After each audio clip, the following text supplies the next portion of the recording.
So I went on a geode hunting trip in Kentucky not too long ago, and I picked up quite a few. You can see I did okay.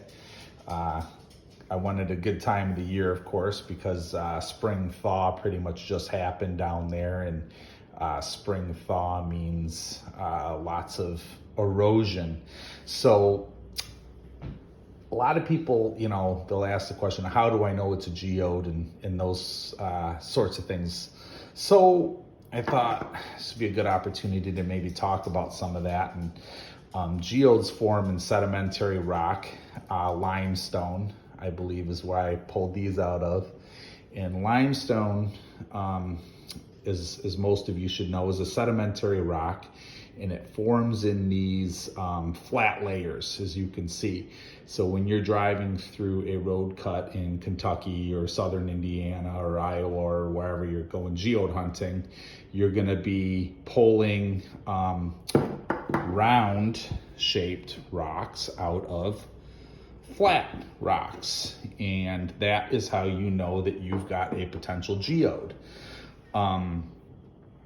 Now there's all kinds of other ways to narrow down if it's a geode or not, and I think we can go through some of that. As you can see now, there's two colors here. There's some yellow looking geodes and some gray looking geodes. All of these over here I know are geodes, and I am going to explain to you how I know that. Well, these are obvious because I found these already in half. But a good example of how you know you have a geode, let's see if you guys can hear this. Let's find a better one.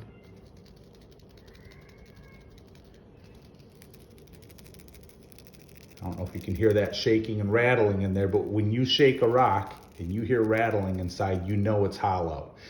There's a little piece of broken off rock inside of that is shaking around in there. And if I take another rock from over here and you don't hear that shake, then there's a good chance that what you have is, well, I don't want to say a good chance, but it's more likely that that's not going to be a geode, because as you're shaking it, you're not hearing anything inside. Now, again, that's not 100%, and I'm going to show you why, is because you get these botryoidal formations of I think I'm pronouncing this right, chalcedony, right? But it's SiO2 that forms in these little rounded shapes. Those tend not to break off, and they will not rattle around and shake, versus what a lot of people will call sugar quartz or something. These little balls are much more likely to break off and rattle around inside of a rock when you shake it. So when you hear that rattle, you know that what you have inside is probably hollow, right? Not even probably, you know for sure that's hollow. Another thing you can do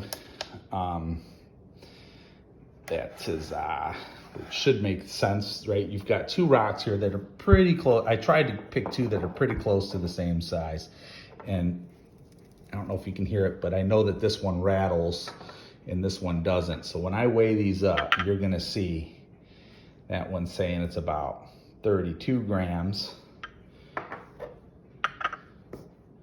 That one's saying it's about 40. So two similarly sized rocks, and one is significantly heavier than the other by almost about, 20-25% or so. So I can be pretty sure that this one's gonna be a quartz ball or mostly not hollow, whereas this one is gonna have some sort of a geode of some kind. In my experience, and I'll show you guys this as well, the more yellow the rock is, the more likely it is to be a geode. I've shaken all of these over here and all of these rattle. So all of these are gonna have some kind of geode inside of them. These ones, they're gonna be 50-50. Now you'll see there's some yellow ones in here with some of the gray ones. So again, just because it's gray or yellow doesn't say it's for sure a geode or not. Just in my experience, the yellow ones are more likely to be geodes than the plain gray ones. Another way I can sometimes tell, I think you should be able to see on this one, is if the outside is looking botryoidal and you know, feels heavy, it's probably going to be a quartz ball. But then sometimes you'll see ones like this where you don't see them and you pick it up and you're like, that's kind of light. That might end up being one of these, you know, botryoidal chalcedony ones. So, you know, don't just get rid of it if you think, you know, you picked up a geode but it doesn't rattle. Doesn't necessarily mean it's not. It just means that you know, probability changes.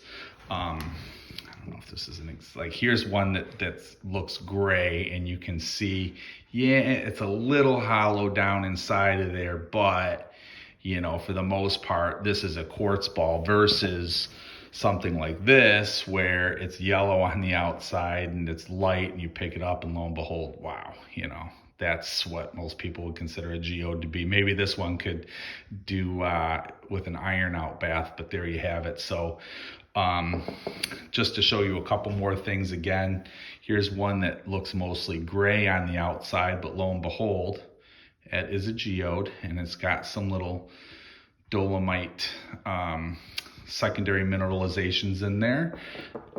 You can see that calcite or aragonite can commonly form inside of these geodes. And that would also prevent some of the rattling from going on because that's filling up those voids and not giving anything room to shake inside of there.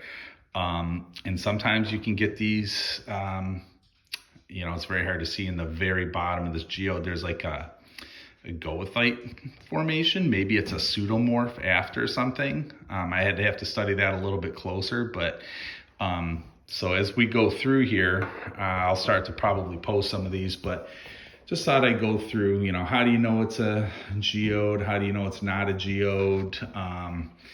Hopefully those tips will help you guys know what you're looking for and get you some bangers. All right, have a good one.